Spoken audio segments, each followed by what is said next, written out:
2 दशक की बातचीत, सैकड़ों दौर की मीटिंग्स और अनगिनत असहमतियों के बाद जाकर इस पर मोहर लगी है। बिल्कुल।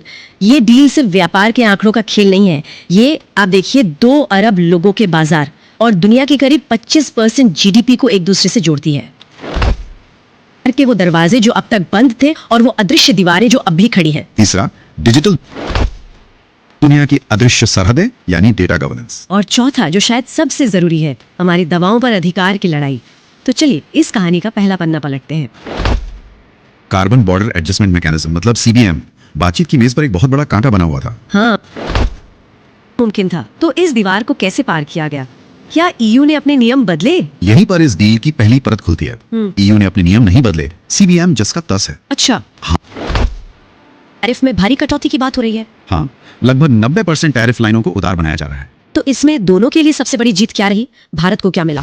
भारत के लिए सबसे बड़ी जीत उन सेक्टर्स में है पर 150% का टैरिफ भी घट के 20-30% के दायरे में आ जाएगा। लेकिन 110% से 10% तक आने में 10 साल का वक्त, ये तो बहुत लंबा समय है। क्या ये भारतीय ऑटो इंडस्ट्री को तैयारी के लिए काफी समय देता है? जाना है। लेकिन एक्सपर्ट्स हमेशा कहते हैं कि असली खेल तो नॉन टैरिफ बैरियर्स का होता है। वो अदृश्य दीवारें। हाँ, जो दिखती नहीं पर व्यापार को रोक देती है।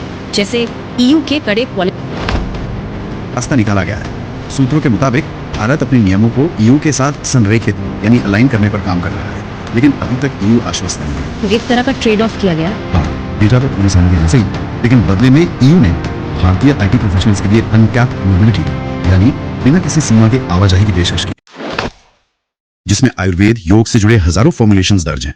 अब यूरोप का पेटेंट ऑफिस किसी भी पेटेंट आवेदन को मंजूरी देने से पहले इस डेटाबेस को चेक करेगा। तो इससे हल्दी के घाव भरने के गुण पर कोई विदेशी कंपनी पेटेंट नहीं ले पाएगी। आसानी से तो बिल्कुल नहीं ले पाएगी, क्योंकि हमारा डेटाबेस साबित।